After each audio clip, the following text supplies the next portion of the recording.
European देशों की meeting हुई थी ना यूक्रेन की मदद के लिए, उस समय चर्चा ये निकल कर आई थी, ये यूके के प्राइम मिनिस्टर हैं और ये इमानुअल मैक्रोन फ्रांस के, इन दोनों ने इसको ये कहा था कि देखो भाई, हम दोनों के पास में न्यूक्लियर बम है। इनके पास जो न्यूक्लियर बम है वो पानी से चलाया जा सकता है, यानी कि सबमरीन से ही लॉन्च किया जा सकता है, हवाई जहाज से चलाने की क्षमता इनके पास नहीं है। डर केवल रूस का इतना है कि रूस यूक्रेन के ऊपर न्यूक्लियर बम चला दे, लेकिन न्यूक्लियर बम अगर यूक्रेन पर चलाया जाए तो केवल यूक्रेन तबाह नहीं होगा, उसके पास में जितने भी यूरोपियन कंट्री हैं उन पर भी असर पड़ेगा, क्योंकि अब न्यूक्लियर बम बहुत भारी भरकम बन के आने लगे हैं। ऐसे में उसकी रेडिएशंस, उनकी वजह से निकली हीट और उसके जो प्रभाव हैं उसमें यूरोप के बहुत से देश बर्बाद होंगे। इसलिए ये लोग इसके साथ आकर खड़े हुए कि हम तुम्हारे साथ हैं, चाहे हमारे साथ अमेरिका रहे ना रहे, हम तुम्हारे साथ हैं। ये टेलीग्राफ ने बकायदा खबर करी और कहा कि ये कॉलिशन ऑफ द विलिंग नाम से इन्होंने एक समूह बनाया कि हम आप इच्छा से तुम्हारे साथ हैं, हम तुम्हारे साथ संघर्ष करेंगे।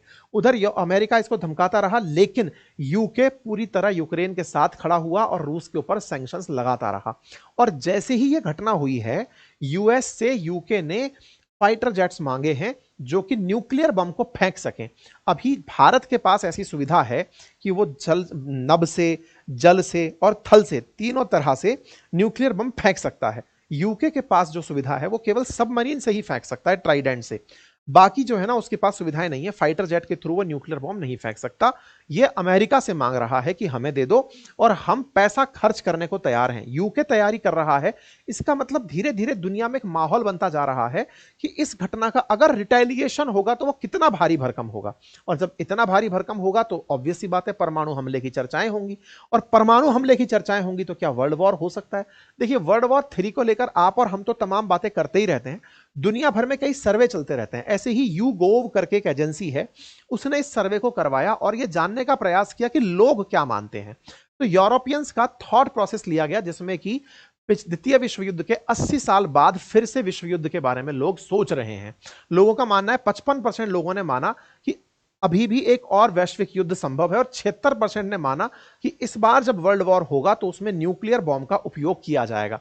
यूरोप के अंदर करवाया गया यह सर्वे यूरोपियन एजेंसी के द्वारा, France, Spain, Italy, USA, Britain, इन सबको शामिल करके करवाया गया, जिसमें अगले 5 से 10 साल में विश्व युद्ध की संभावना बताई गई। लेकिन उसमें सबसे बड़ा रोल रूस का माना गया कि रूस की वजह से ऐसा होगा। लोगों का मानना है कि रूस जिस तरह से हरकतें करता जा रहा है उसकी वजह से चीजें बिगड़ेंगी और विश्व युद्ध की तरफ चीजें जाएंगी। लोगों को बाकायदा सेकेंड वर्ल्ड वॉर के दौरान जो घटनाएं घटी थी वो सारी बातें बताई जा रही हैं। इधर तीसरी तरफ इस समय इस्तांबुल में रशिया यूक्रेन की शांति वार्ता चल रही है। यह शांति वार्ता पहले से प्रस्तावित थी, इस हमले के होने से पहले ही प्रस्तावित थी। तो क्या यह माना जाए कि इस हमले के बाद में यह शांति वार्ता वाकई में शांति की तरफ जाएगी? क्योंकि जो न्यूज है, न्यूज तो यह कहती है कि रूस ने जो है वो फोन किया है, उधर यूएस को फोन किया है कि साहब आप हमारे बीच में शांति स्थापित करवाओ। तो क्या हमले के बाद भी शांति की बात हो रही है? ये सारी बातें हैं, देखने वाली हैं। कुल मिलाकर के बात यह है कि जब तक रशिया की कोई ऑफिशियल प्रतिक्रिया नहीं आती, आप और हम केवल कयास लगा सकते हैं। रही बात इसकी कि S-400 का क्या हुआ, S-400 उड़ते हुए फ्लाइंग ऑब्जेक्ट्स को देखता है, या तो ट्रक से उठा उठा करके आपने डाला है, मतलब यूं यूं बम की तरह डाला है, इसकी तैयारी नहीं थी किसी के पास। वही वाली बात है, पेजर धमाके जब हुए तो किसी के पास तैयारी नहीं थी कि पेजर धमाके कैसे हो गए। बाकी आप लोगों को क्या लगता है जरूर बताएं, और साथियों ये